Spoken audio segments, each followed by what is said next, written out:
حضور نبی کریم صلی اللہ علیہ وسلم نے ارشاد فرمایا کہ جب تمہاری پہلی نظر حرم پاک پہ کعبہ معظمہ پہ پڑتی ہے نا، تم جو دعا مانگو گے اللہ قبول فرما لے گا۔ سبحان اللہ۔ تم جو دعا مانگو گے اللہ قبول فرما لے گا۔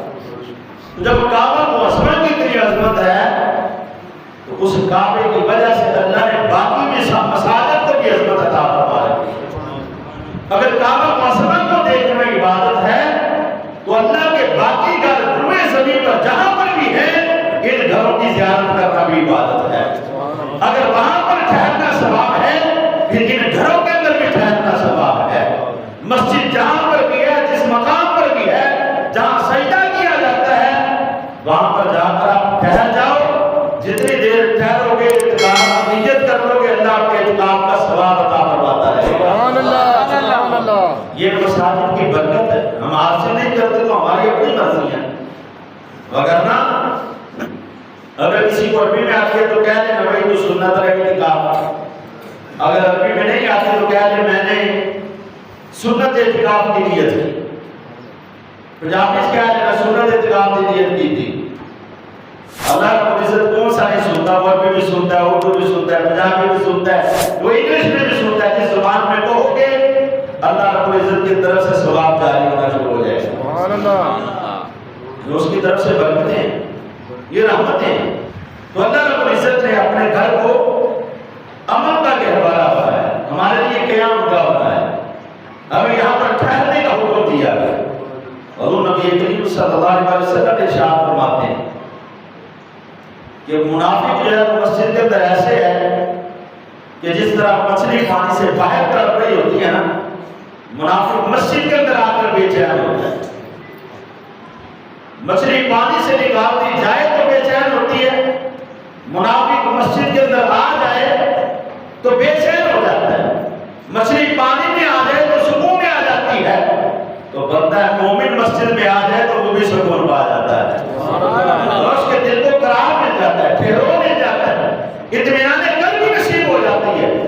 جس کا مسجد میں دل لگے وہ اپنے مقدر پر ناز کرے کہ وہ منافق نہیں ہے، وہ سچا مومن ہے۔ سبحان اللہ۔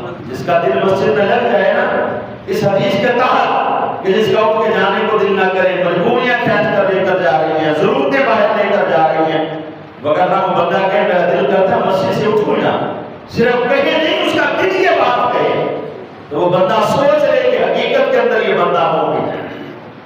تو جو مسجد میں جائے تو کہے مول صاحب جماعت بھی اتنا ٹائم لا چھڑ دو، اتنا لمبا سجدہ کر چھڑ دو، اتنی لمبی رکعت کر چھڑ دو، قرات نہیں لمبی کر دو، کسی نے دکانداری نہیں کرنی ہوتی ہے، کوئی کاروبار نہیں کرنا ہوتا ہے، کوئی تاج کا پتہ نہیں پھیرنا ہوتا ہے، ٹھیک ہے؟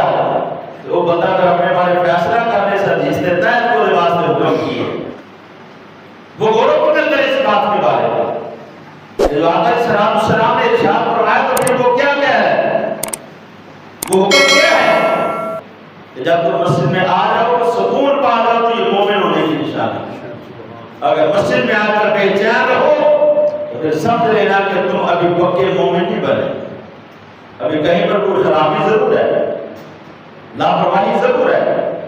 حضرات محترم، اللہ رب العزت قرآن مجید فرقان حمید میں ارشاد فرماتا ہے انما یعمر مساجد اللہ من آمن باللہ والیوم الآخر، اللہ کی مسجد وہی تعمیر کرتے ہیں جو اللہ پر ایمان رکھتے ہیں اور آخرت کے دن پر ایمان رکھتے ہیں۔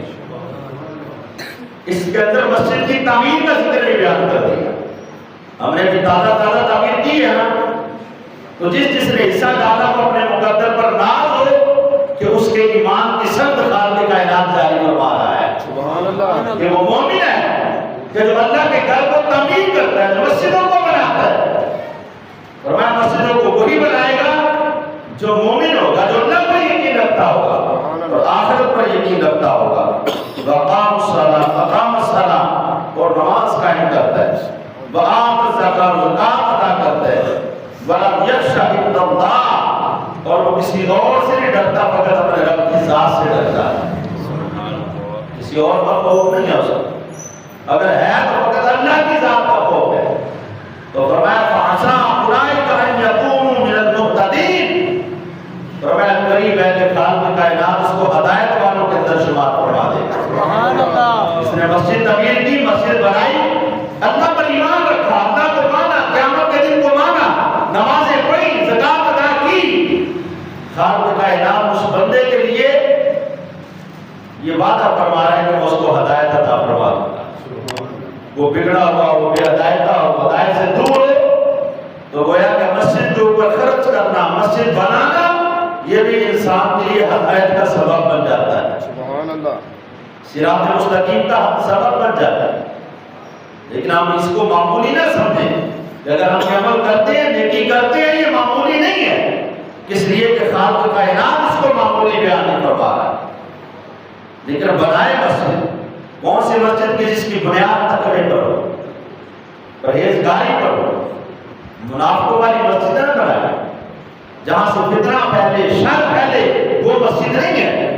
مسجد وہی ہے جہاں سے اللہ کی باتیں کی جائے، اس کے پیارے محبوب کی باتیں کی جائے، سبحان اللہ، جہاں سے اللہ کی محبت نصیب ہو، جہاں سے اس کے رسول کی محبت نصیب ہو، جہاں سے ادب ملتا ہو، پیغام اسلام ملتا ہو، وہی حقیقت کے اندر مسجد ہے۔ جہاں سے پیغام اسلام نہ ملے، جہاں سے ادب نہ ملے، جہاں سے اللہ کی محبت نصیب نہ ہو، اللہ کے رسول کی محبت نصیب نہ ہو، سمجھ لینا کہ وہ مسجد نہیں ہے، وہ منافقوں کا ڈیرا ہے۔ وہ مسجد نہیں ہے، وہ منافقوں کا ڈیرا ہے۔ وہ کس لیے کہ اللہ رب العزت قرآن مجید فرقان حمید کے اندر ارشاد فرماتا ہے وَالَّذِينَ اتَّخَذُوا مَسْجِدًا ضِرَارًا وَكُفْرًا وَتَفْرِيقًا بَيْنَ الْمُؤْمِنِينَ۔ اللہ فرماتا ہے ایک مسجد منافقوں نے بھی بنائی جس کا نام ضرار رکھا۔ یہ مسجد منافقوں نے بنائی اور آج تک مسلمانوں نے اس کو کھولا نہیں ہے، اس کو نہیں کھولا۔ اس لیے کہ جب اس کو رسول اللہ نے بند کر دیا، اللہ نے بند کر دیا، تو اب کسی مومن کو بھی اس کو کھولنے کی اجازت نہیں ہے۔ بنائی تو مسجد گئی تھی نا، ظاہر انہوں نے کلمہ بھی پڑھا، حضور کے غلام بھی بنے اور آخر آخر سلام کی غلامی کا دم بھی کر رہے ہیں۔ جب آئے دعوت دی کہ یا رسول ہم نے مسجد بنا لی ہے، آئیں اب برکت کی دعا فرما دیں۔ جیسے ہم کرتے ہیں کہ جب کوئی مسجد بنا لیتے ہیں، مدرسہ بنا لیتے ہیں، کوئی ہم گھر بناتے ہیں، ہم اپنے استاد کو، اپنے بزرگوں کو، اپنے ماں باپ کو، اپنے پیر و مرشد کو، ہم کسی نہ کسی کو لے کر چلے جاتے ہیں، قاری صاحب کو لے کر چلے جاتے ہیں کہ حضرت جی آؤ ذرا برکتی دعا کر دیں کہ جب اس کا دروازہ کھلے تو یہاں پر برکتیں نازل ہونا شروع ہو جائیں۔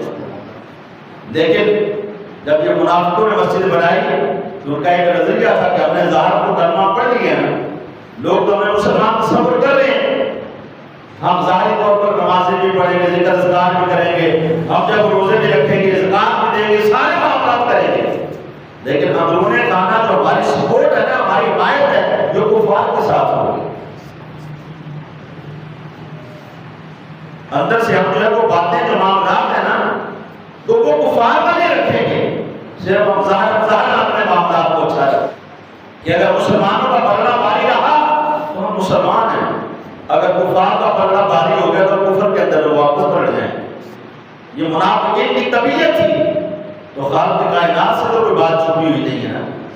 تو اللہ رب العزت نے اپنے پیارے محبوب علیہ السلام کو ارشاد فرمایا اے میرا سونا محبوب، جنہوں نے مسجد بنائی ہے نا، نقصان پہنچانے کو اور کفر کے سبب بنائی ہے، فرمایا اور مسلمانوں میں تفرقہ ڈالنے کے لیے بنائی ہے۔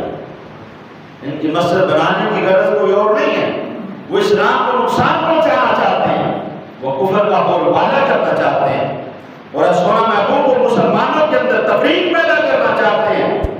فرمایا بھائی ارشاد لمن حارب اللہ ورسولہ من قبل، خالق کائنات فرماتے ہیں اور اس کے انتظار میں جو پہلے سے اللہ اور اس کے رسول کا مخالف ہے، وہ ضرور قسمیں کھائیں گے، ہمیں تو بھلائی چاہیے، اللہ گواہ ہے، وہ بڑی بڑی باتیں کریں گے اس کے بارے میں، محبوب کو بڑی بڑی باتیں کریں گے، وہ کہیں گے کہ ہم نے تو اللہ کی رضا کے لیے بنائی۔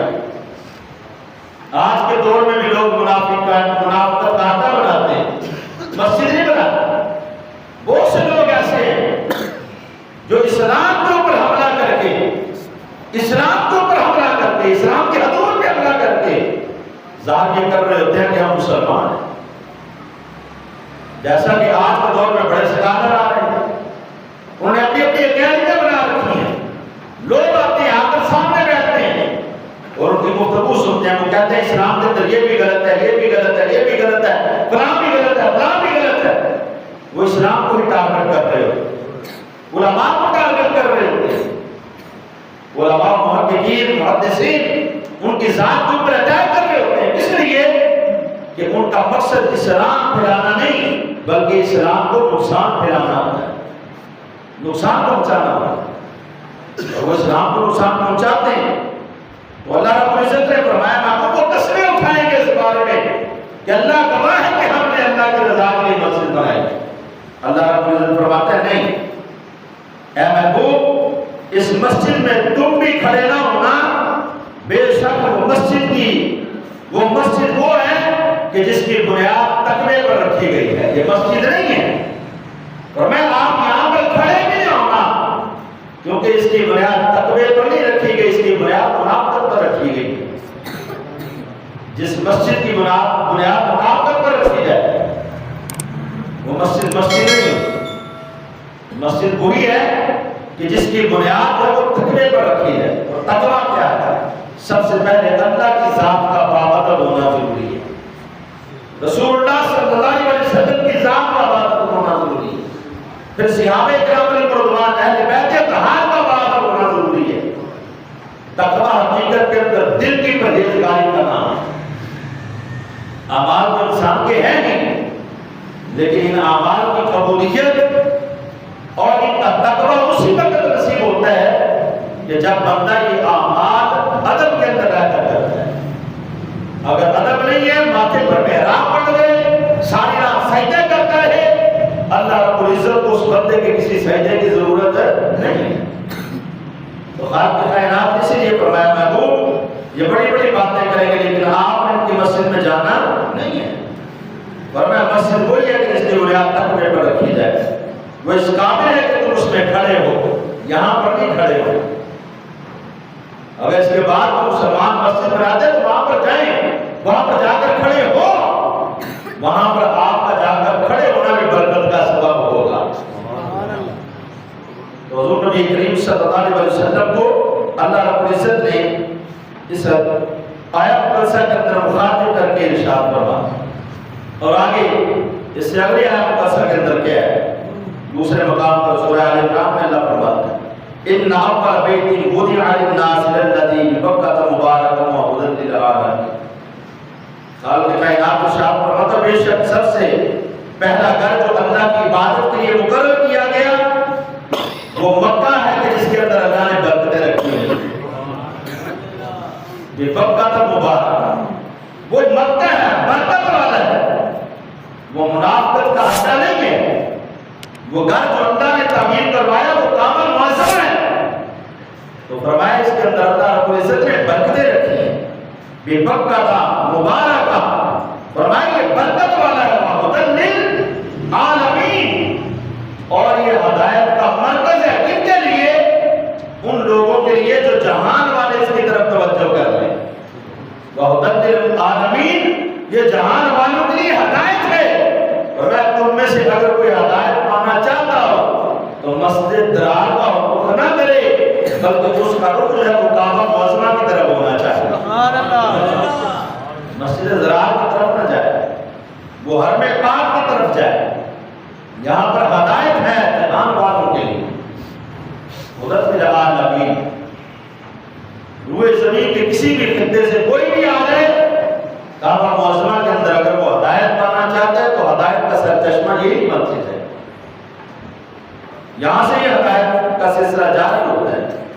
آگے اللہ رب العزت ارشاد فرماتا ہے وَأَنَّ الْمَسَاجِدَ لِلَّهِ فَلَا تَدْعُوا مَعَ اللَّهِ أَحَدًا، اور فرمایا یہ کہ مسجدیں اللہ ہی کی ہیں تو اللہ کے ساتھ کسی کی بندگی نہ کرو۔